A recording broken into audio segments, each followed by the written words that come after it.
आप देख रहे हैं इंडिया टाउन न्यूज, भारत की बात।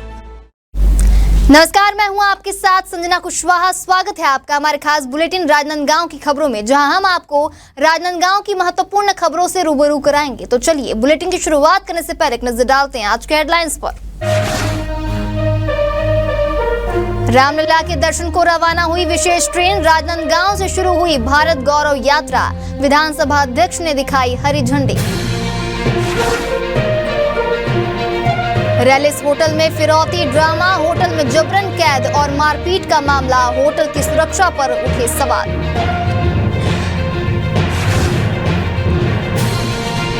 शौचालय जीर्णोद्धार कार्य पूर्ण। स्वच्छता की दिशा में बड़ा कदम। नागरिकों को मिली बड़ी सुविधा।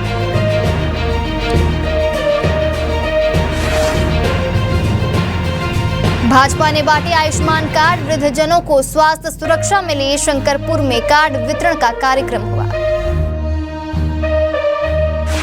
चलिए बढ़ते हैं राजनांदगांव की महत्वपूर्ण खबरों की ओर। राजनांदगांव नगर निगम क्षेत्र में स्थित 8 सीटर सार्वजनिक शौचालय का जीर्णोद्धार कार्य पूर्ण कर लिया गया है। आपको बता दें, लंबे समय से क्षेत्र वासियों की मांग रही कि इस कार्य को तय समय सीमा में पूर्ण कर जन सुविधा उपलब्ध कराई गई है। तो वहीं इस अवसर पर वार्ड पार्षद जैनम बैद ने कहा कि निकाय चुनाव के दौरान किए गए वादों को निभाना उनकी प्राथमिकता है। जनता से जो कहा है उसे पूरा करना ही एक जनप्रतिनिधि की सच्ची जवाबदेही है। पार्षद बैद ने जानकारी दी कि वार्ड में अन्य स्थानों पर भी नाली निर्माण सहित अधोसंरचना से जुड़े विकास कार्य जारी हैं। साथ ही कुछ और विकास योजनाओं की स्वीकृति मिल चुकी है, जिन पर शीघ्र ही कार्य आरंभ किया जाएगा। राजनांदगांव के ग्राम पंचायत करमरी के ग्रामवासी लगातार हो रही विद्युत कटौती से तंग आकर सरपंच दीनदयाल के नेतृत्व में विद्युत विभाग के जूनियर इंजीनियर से मुलाकात कर अपनी समस्याएं उठाई और जल्द समाधान की मांग की है। वहीं ग्रामीणों ने बताया कि गांव में लगातार हो रही विद्युत कटौती से किसानों को अपने खेतों में पानी की सिंचाई करने से दिक्कत हो रही है। साथ ही उनका दैनिक जीवन भी प्रभावित हो रहा है। सरपंच ने कहा कि करमरी फीडर सहित अन्य गांवों के लिए नया ट्रांसफार्मर लगाने और विद्युत आपूर्ति की समस्याओं पर तत्काल कार्रवाई न होने पर वे मजबूरन धरना प्रदर्शन और चक्का जाम जैसे आंदोलन करने को बाध्य होंगे। राजनांदगांव के महापौर मधुसूदन यादव को पूर्व पार्षद हेमंत ओस्तवाल ने एक पत्र लिखा है, जिसमें उन्होंने शहर की जनता को गंदा और मटमैला पानी सप्लाई करने के मुद्दे पर सवाल उठाए। आपको बता दें, ओस्तवाल ने महापौर पर आरोप लगाए हैं कि वह भ्रष्ट अधिकारियों और सब इंजीनियरों के प्रभाव में है और शहर की जनता के विश्वास को तोड़ रहे हैं।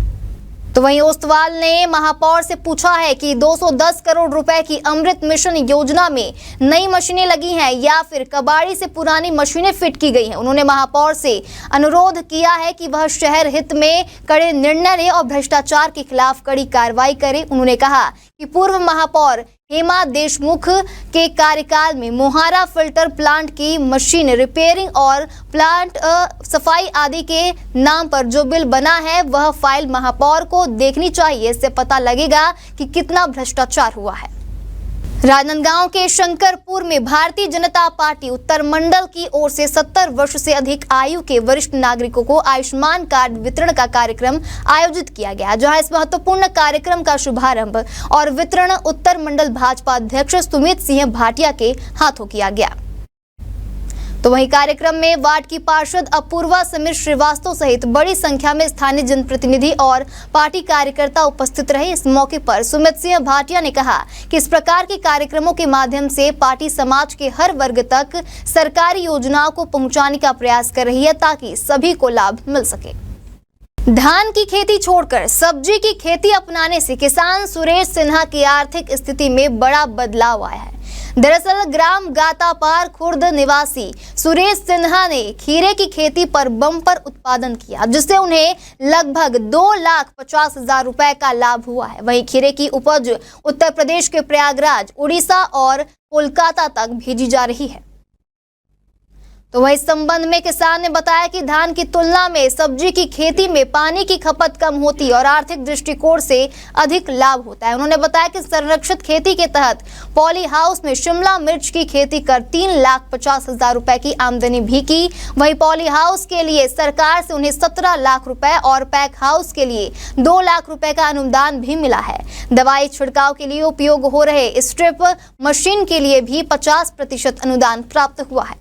राजनांदगांव पुलिस ने शहीद उप निरीक्षक युगल किशोर वर्मा, शहीद आरक्षक कृष लाल साहू और शहीद सहायक आरक्षक सुखू राम नेताम की 8वीं पुण्यतिथि पर शहीद स्मारक पर श्रद्धांजलि अर्पित की है।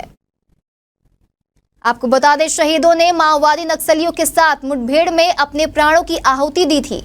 6 अगस्त 2017 को ग्राम भावे के घोड़ा पहाड़ी जंगल में नक्सलियों से लौह लेते हुए शहीद उप निरीक्षक युगल किशोर वर्मा और शहीद आरक्षक कृष लाल साहू ने अपने प्राणों की आहुति दी थी। जबकि 3 फरवरी 2017 को सहायक आरक्षक सुखू राम नेताम ने भी नक्सलियों से मुठभेड़ में वीरगति प्राप्त की थी। इस अवसर पर पुलिस अधीक्षक और अन्य अधिकारियों ने शहीदों की बहादुरी और बलिदान को याद किया और उनके परिवार के प्रति संवेदना व्यक्त की। वक्त हो चुका है एक छोटे से ब्रेक का। जुड़े रहिए इंडिया टाउन न्यूज के साथ। अगर आपके बालों में दम हो तो ना बदलता मौसम, ना मोबाइल रेडिएशन और प्रदूषण कुछ भी उन्हें नुकसान नहीं पहुंचा सकता है। Rukhsana shine herbal hair oil दे आपके स्कैल्प को वो गहराई वाला पोषण जो केमिकल शैम्पू और कंडीशनर कभी नहीं दे सकते। 100% शुद्ध जड़ी बूटियां हर स्ट्रेंथ को दे ताकत, शाइन और नई लाइफ।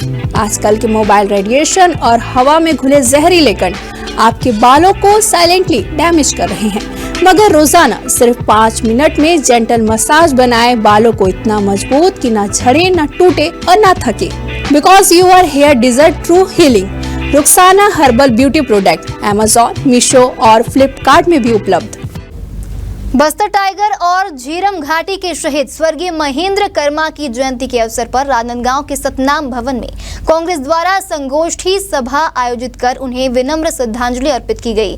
वहीं संगोष्ठी सभा में बड़ी संख्या में कांग्रेस कार्यकर्ताओं की मौजूदगी रही। इस अवसर पर शहर जिला कांग्रेस कमेटी के महामंत्री अमित चंद्रवंशी ने बताया कि प्रदेश कांग्रेस कमेटी के अध्यक्ष दीपक बैज के निर्देशानुसार यह आयोजन संपन्न हुआ। वहीं इसी कड़ी में वरिष्ठ कांग्रेसी किशन खंडेलवाल ने कहा कि बस्तर टाइगर के नाम से प्रसिद्ध महेंद्र कर्मा के बलिदान और संघर्ष को भुलाया नहीं जा सकता। उन्होंने आदिवासियों के विकास और सुरक्षा के लिए अपना जीवन समर्पित किया और नक्सलियों के आतंक को खत्म करने के लिए सलवा जुडूम अभियान भी चलाया।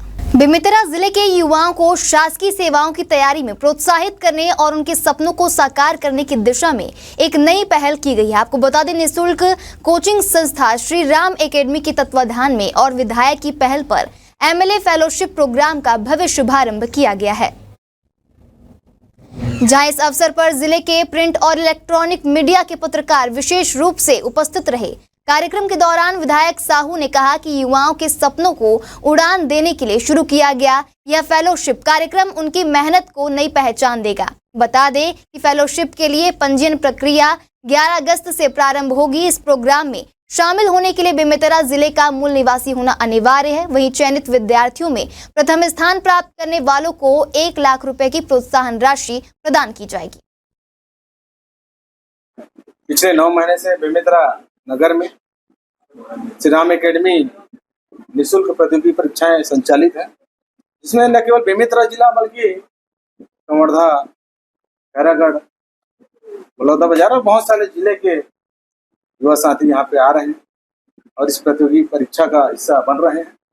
9 महीने संचालित है और इसी क्रम में हमको लगा कि बेमेतरा जिला में शिक्षा जगत में एक नई क्रांति लानी है और विचारधारा को लेकर के आज MLA फेलोशिप प्रारंभ किए हैं। इसके तहत जो प्रतियोगी परीक्षा कराया जाएगा और इसमें जो टॉप करने वाले, प्रथम श्रेणी में स्थान करने वाले को 1 लाख रुपए का पुरस्कार दिया जाएगा। द्वितीय श्रेणी में पास करने वाले को 51,000 रुपए और तृतीय को 30,000 रुपए और साथ में इनके अलावा जो टॉप 10 में रहेंगे उनको 51,000 रुपए की प्रोत्साहन राशि दी जाएगी। से ये एकेडमी खुली है तब से मैं यहाँ की छात्रा हूँ और माननीय विधायक बेमेतरा श्री दिपेश साहू जी ने यहाँ MLA फेलोशिप का आयोजन किया है। उस फेलोशिप में जो स्टेट लेवल में जिला लेवल में एग्ज़ाम होगा और उस एग्ज़ाम में जो भी उत्तीर्ण करेगा पहले पद पे उनको 1 लाख रुपए देंगे और उसके अलावा जो बच्चे एग्ज़ाम में पार्टिसिपेट करेंगे और अच्छे से अच्छा नंबर लाएंगे उनको भी बहुत सारे पुरस्कार दिए जाएंगे। ये इस चीज़ का मेन उद्देश्य है और इस आयोजन से सभी बच्चों को बहुत मोटिवेशन मिलेगा और फिर बच्चों को जो भी है प्रोत्साहन मिलेगा। जिला कांग्रेस महामंत्री चुमन साहू ने प्रदेश की भाजपा सरकार पर तीखा हमला बोलते हुए कहा है कि महतारी वंदन योजना के नाम पर महिलाओं को 1000 रुपए की राहत देने का दावा महज दिखावा है। सरकार एक हाथ से पैसा देती है और दूसरे हाथ से उसे बिजली बिल और महंगाई के जरिए वसूल कर लेती है। इसी के साथ चुमन साहू ने आरोप लगाया है कि पूर्ववर्ती कांग्रेस सरकार द्वारा शुरू की गई बिजली बिल हाफ योजना को कमजोर कर दिया गया है। इसके साथ ही बिजली दरों में भी बढ़ोतरी कर दी गई है, जिससे आम जनता खासकर महिलाओं और मध्यम वर्गीय परिवारों पर आर्थिक बोझ बढ़ा है। साहू ने आरोप लगाया है कि भाजपा सरकार ने सत्ता में आते ही जनहित योजनाओं को या तो बंद कर दिया या सीमित कर दिया, जिससे आम जनता को राहत मिलने की बजाय परेशानी झेलनी पड़ रही है। वहीं कांग्रेस नेता ने चेतावनी दी है कि कांग्रेस कार्यकर्ता सड़क से लेकर सदन तक इन नीतियों का विरोध करेंगे और जनता की आवाज को बुलंद करते रहेंगे। राजनांदगांव की प्रतिष्ठित रैलिस होटल में जन्मदिन के बहाने बुलाए गए एक युवक को बंधक बनाकर मारपीट और 50 लाख रुपए की फिरौती मांगने का मामला सामने। आपको बता दें, इस पूरे घटनाक्रम में युवकों के साथ एक लड़की की मौजूदगी ने मामले को और भी गंभीर बना दिया है। जानकारी के अनुसार होटल के रूम में एक युवक द्वारा बर्थडे पार्टी के नाम पर होटल बुक किया गया। इसके बाद एक ट्रैवल एजेंसी से जुड़े युवक, जिसे साहू ट्रैवल्स वाला बताया जा रहा है, उसे पैसे के लेन देन के बहाने वहां बुलाया गया। जैसे ही साहू ट्रैवल्स वाला युवक कमरे में पहुंचा, पहले से मौजूद 5 अन्य युवकों ने उसे घेर लिया और बंधक बनाकर मारपीट शुरू कर दी। होटल स्टाफ से पूछताछ में यह जानकारी सामने आई कि होटल में एक आधार कार्ड पर केवल एक व्यक्ति को प्रवेश की अनुमति है। फिर भी रूम में इतने लोग कैसे पहुंचे, यह बहुत बड़ा सवाल बन गया है। इसके अलावा होटल में खुलेआम नशे का सेवन भी होटल की पारिवारिक छवि पर सवाल खड़े करता है। पैसा भेजा, उसके बाद यहाँ आया, आने के बाद में बोला भाई बियर मंगा रहा हूँ, बोला ठीक है मंगा ले बियर। उसके बाद में कुछ खाने वाने के लिए भी मंगाया, उसका पैसा भी मैंने ही दिया यहाँ पे। और आने के बाद में साथ में वो एक बियर पिए, बियर पीने के बाद में वो बियर को तोड़ने के बियर का बोतल फोड़ने के बाद पे मेरे को सीधा हाथ वाथ मेरे बांध के रख दिए। वो सारी रस्सी वगैरह सब रखा हुआ है और वहां पे बियर वगैरह बोतल तोड़ के मेरे को बांध के वो बोलता है भाई तो जितनी औकात की बढ़ता ना, तेरी क्या औकात है, चल तो भी 50 लाख रुपए डाल मेरे अकाउंट पे। बोला तेरी इतनी औकात है ना, तो 50 लाख रुपए अकाउंट पे डाल। बोला भाई इतना तो मैं नहीं कर पाऊंगा, इतना मेरी हैसियत नहीं है भाई 50 लाख रुपए की। तेरी कितनी हैसियत है, चल 10 लाख रुपए डाल तू 10 लाख रुपए देगा तब भी यहाँ से जाएगा, तेरे मर्डर करके भेजेंगे ऐसे करके। फिरौती मांगे, फिरौती मांगे, हाँ ये सारी मेरे को बोला है, तू पैसा देगा तभी यहाँ से घर जाएगा करके। तू रात भर यहाँ बैठे रहेगा, जब तक तू पैसा नहीं देगा तब तक यहाँ से नहीं जाएगा, नहीं तो तेरे को यहीं से ऊपर से फेंक देंगे, तू मर्डर करके तू मर्डर ही होगा तेरा जैसे करके। मेरे को बांध के रख दिए थे और मेरा मोबाइल वोबाइल सब छीन लिए थे। उसके बाद में मेरे पास तो कुछ था ही नहीं, पैसा जो भी रखा था पूरा लोग जेब से पूरा निकाल ले लड़के लोग। उसके बाद में ये हुआ कि जो मेरे से बोले कि तुम जहां से मंगा सकते हैं वहां से मंगा, तो मेरे पास में कोई ऑप्शन नहीं था किसी से मंगाने के लिए। तो एक सर था जिससे मैं कभी कभी संबंधी रहते हैं, MD सर है भरद्वाज सर। मैंने बोला कि भरद्वाज सर को कि सर मुझे अर्जेंट में पैसा चाहिए था ऐसे करके। तो सर ने बोला मेरे पास अभी पैसे नहीं, 10-20 हज़ार है करके। तो लड़के बोले ठीक है चल तू वही भजवा करके। तो उसको उसने एक स्कैनर दिया, किसी के नाम से आ रहा था, और उस स्कैनर पे सर ने फिर 10,000 रुपये भेजा। फिर बोले कि भाई जल्दी तू पैसा डलवा, जब तक तू कम से कम 5 लाख रुपए डालेगा नहीं तब तक यहाँ से जाएगा नहीं। तो उसने बहुत देर तक मेरे से डिमांड किया, बहुत सारे मेरे को गाली गलौज किए, बहुत सारे किए मेरे साथ पे। उसके बाद में लड़के लोग इधर उधर कर रहे थे, फिर बोले कि भाई तू अपना मोबाइल मंगा, तेरे मोबाइल पे मेरा जो पर्सनल में रखा हुआ था आईफोन को, और दूसरा मेरा जो एंड्रॉइड था वो मेरे लड़के के पास में था जिसको वो मेरे साथ में चलता, उसके पास मोबाइल रहता है। तो बोले कि मोबाइल तो मंगाया, तो मैं जाके ऑफिस से मंगवाता हूँ करके। तो उस बीच में मैं बोला ठीक है चल लड़के को मंगवाता हूँ करके, वो दूसरे खाते में देता नहीं है करके। तो ठीक है चल उसको बुलाया, मैं जैसे तैसे उसको मंगाया कि ठीक है भाई इसको अंदर आने दूँ, वाले जैसे आएगा तेरे को पैसा मैं डाल दूंगा करके 5 लाख रुपया। उसके बाद में जैसे ही अंदर आया, अब वो लड़का अंदर में अकेला था। उसके बाद बोला कि पैसा ये देगा जैसे, और इसको हम लोग फंसा के जाएंगे यहाँ से करके। अब अंदर में कोई लड़की लाके भी रख दिया था, पता नहीं कौन लड़की, मैं जानता भी नहीं उसका। अब वो लड़की को लाया, लड़की को मेरे साथ छोड़ के भागने वाला था वो। तो उस बीच में जैसे ही लड़का आया, मोबाइल आया और वो लड़का वहां से भाग रहा था, पैसा जैसे डालूंगा और तुरंत निकलूंगा करके। तो उस बीच में जैसे ही दरवाजा खुला, मेरा दोस्त आया, मैंने अपनी जान बचाते हुए वहां से भागते हुए मैंने जैसे तैसे करके मैंने वहां से भागा, और भाग रहा था तो मेरे को फिर से वहां से पकड़ के मुझे बियर के बोतल से, वो धारदार चम्मच से मुझे वार करने लगा मेरे पे।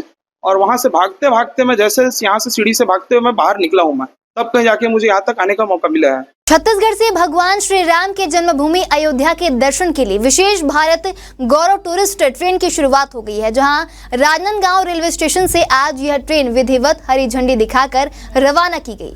वहीं इस विशेष तीर्थ यात्रा का शुभारंभ छत्तीसगढ़ सरकार और दक्षिण पूर्व मध्य रेलवे के नागपुर मंडल के संयुक्त प्रयास से किया गया है। जानकारी के अनुसार रेलवे द्वारा शुरू की गई यह विशेष ट्रेन सेवा प्रत्येक माह 2 बार चलाई जाएगी। यात्रियों की सुविधा के लिए अयोध्या में पार्टी हॉल की व्यवस्था भी की गई है, ताकि सभी श्रद्धालु बिना किसी परेशानी के दर्शन कर सके। वहीं राजनांदगांव स्टेशन से ट्रेन को पूर्व मुख्यमंत्री और वर्तमान विधायक डॉक्टर रमन सिंह ने हरी झंडी दिखाकर रवाना किया। उन्होंने इस पहल को धार्मिक पर्यटन को बढ़ावा देने वाला कदम बताया और कहा कि इससे न केवल आस्था से जुड़ाव बढ़ेगा, बल्कि क्षेत्रीय पर्यटन को भी नई दिशा मिलेगी।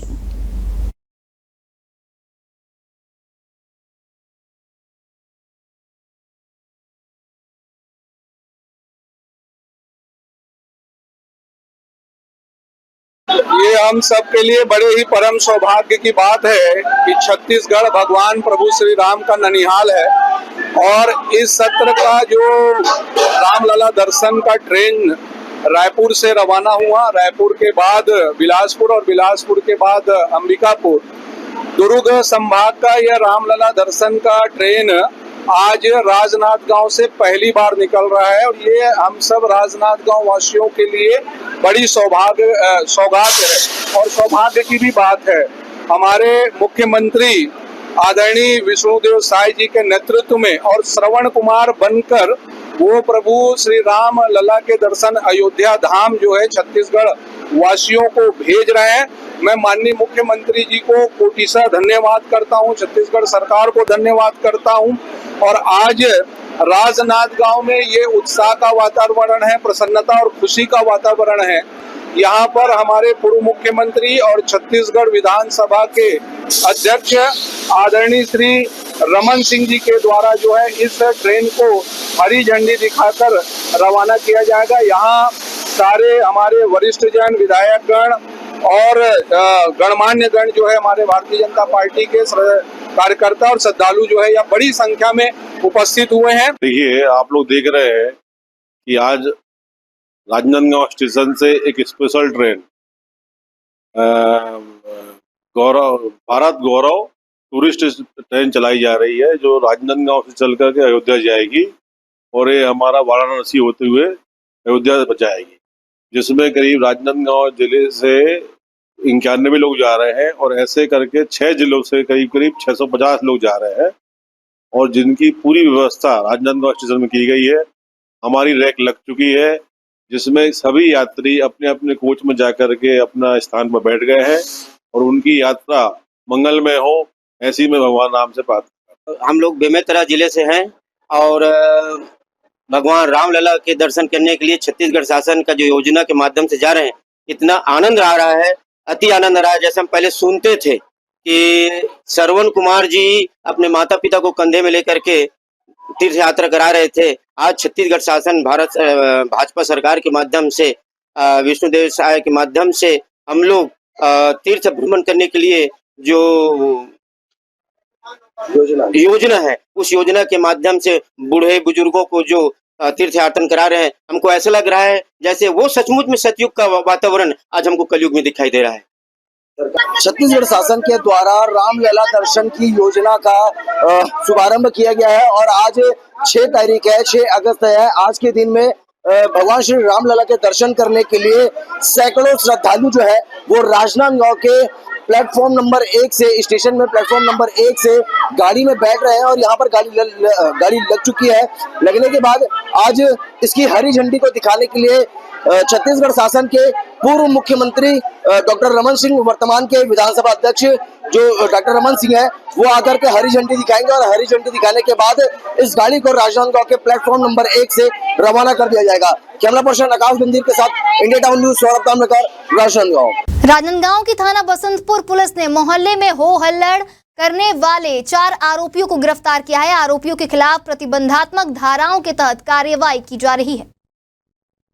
आपको बता दें, आरोपियों की पहचान रत्नेश उर्फ राहुल ठाकुर, मोनू यादव, रुपेश उर्फ मोनू गेडेर और हिमेंद्र मंडावी के रूप में हुई है। इन आरोपियों को एसडीएम न्यायालय में पेश किया गया, जहां से उन्हें जेल वारंट प्राप्त होने के बाद जिला जेल राजनांदगांव दाखिल किया गया। पुलिस अधीक्षक मोहित गर्ग के मार्गदर्शन और अतिरिक्त पुलिस अधीक्षक राहुल देव शर्मा तथा नगर पुलिस अधीक्षक वैशाली जैन के दिशा निर्देश पर यह कार्रवाई की गई है। खबर खैरागढ़ की है, जहां खैरागढ़ के सामुदायिक स्वास्थ्य केंद्र सुईखदान में तैनात संविदा डॉक्टर समीर रजक के खिलाफ मिशन संडे टीम ने ज्ञापन सौंपकर सख्त कार्रवाई की मांग की। आपको बता दें, टीम ने आरोप लगाया है कि डॉक्टर रजक वर्षों से अपने निवास स्थान पर अवैध रूप से क्लिनिक संचालित कर रहे हैं, जो कि सरकारी सेवा शर्तों के स्पष्ट उल्लंघन में आता है। ज्ञापन में बताया गया है कि डॉक्टर समीर रजक सरकारी अस्पताल में आने वाले मरीजों को शांति डायग्नोस्टिक सेंटर में जांच के लिए मजबूर करते हैं और अन्य डायग्नोस्टिक सेंटर से रिपोर्ट लाने पर इलाज से इनकार कर देते हैं। टीम ने कहा कि मुख्य चिकित्सा एवं स्वास्थ्य अधिकारी इन अनियमितताओं से पूरी तरह अवगत हैं, लेकिन अब तक कोई ठोस कदम नहीं उठाया गया। इसलिए टीम ने इस मामले में निष्पक्ष जाँच कराने और डॉक्टर रजक की सेवा तत्काल समाप्त करने की मांग की है। खैरागढ़ की स्वास्थ्य समस्या के लिए हम लोग आज आए थे। खैरागढ़ छुदान गंडई जिले के छुदान शासकीय अस्पताल में पदस्थ डॉक्टर समीर रजक के संबंध हम लोग आज ज्ञापन देने आए थे कि उनका पदस्थापना अस्पताल में है और वो शासकीय सेवक हैं, लेकिन उनके द्वारा प्राइवेट क्लिनिक चलाया जा रहा है और लगातार सोनोग्राफी के लिए लगातार लिखा पढ़ी किया जा रहा है। उनके द्वारा शासकीय में रहने के बाद भी वो घर में प्रैक्टिस कर रहे हैं और प्रैक्टिस करने के बाद वो एक शांति है, वहां पर लगातार ये केस रिफर कर रहा है सोनोग्राफी के लिए। मेरा ऐसा कहना है कि स्वास्थ्य विभाग में नियम होता है, कायदे होते हैं, कानून होते हैं, उनके विपरीत वो कार्य कर रहे हैं। उनको निजी प्रैक्टिस करने का अधिकार नहीं है। जब घर में वो निजी प्रैक्टिस कर रहे हैं, उनको लिखा पढ़ी कर रहे हैं। मैंने सारे दस्तावेज माननीय अपर कलेक्टर महोदय को दिया है। उनके संबंध में उनके खिलाफ जांच होनी चाहिए, कार्रवाई होनी चाहिए। उनके द्वारा प्राइवेट क्लिनिक चलाया जा रहा है। साथ ही साथ उनके द्वारा देखेंगे कि उनका जो नियुक्ति शर्त है उसका भी वो गलत उपयोग कर रहे हैं। उनके तत्काल हटाना चाहिए। उनकी 16 तारीख को आदेश होता है, 17 को ज्वाइन करने, 17 को उनकी पदस्थापना हो जाती है। इस प्रकार से तमाम प्रकार की हमने लिखित में शिकायत की है डॉक्टर समीर रजक के विरुद्ध। ये बताएंगे। आज विधायक प्रतिनिधि और उनके साथियों के साथ आकर डॉक्टर समीर रजक जो चिकित्सक हैं, उनकी नियुक्ति और क्लिनिक अवैध रूप से खोले जाने के संबंध में शिकायत की गई है। इसकी जांच सीएमएचओ से कराकर संबंधितों को प्रदान की जाएगी। शहर में दिव्यांग जनों के कल्याण, शिक्षण, प्रशिक्षण एवं पुनर्वास के लिए संचालित संस्था अभिलाषा में जिले की नवपदस्थ उप संचालक वैशाली मरडवार ने आकस्मिक निरीक्षण किया है, जहां इस दौरान संस्था के वरिष्ठ संयुक्त सचिव आलोक बिंदल सहित समस्त शिक्षक और कर्मचारी अपने अपने कर्तव्य पर उपस्थित थे। तो वहीं निरीक्षण के दौरान उप संचालक ने कक्षा में पढ़ रहे बच्चों से मुलाकात कर शिक्षा की गुणवत्ता का अवलोकन किया और अध्यापन व्यवस्था की विशेष रूप से सराहना की। उन्होंने रसोई और छात्रावास की व्यवस्था का भी निरीक्षण किया और स्वच्छता के साथ सुव्यवस्था की सराहना की। राजनांदगांव की हमारी खास बुलेटिन में इतना ही। तमाम खबरों के लिए बने रहिए इंडिया टाउन न्यूज के साथ। नमस्कार। आप देख रहे हैं इंडिया टाउन न्यूज, भारत की बात।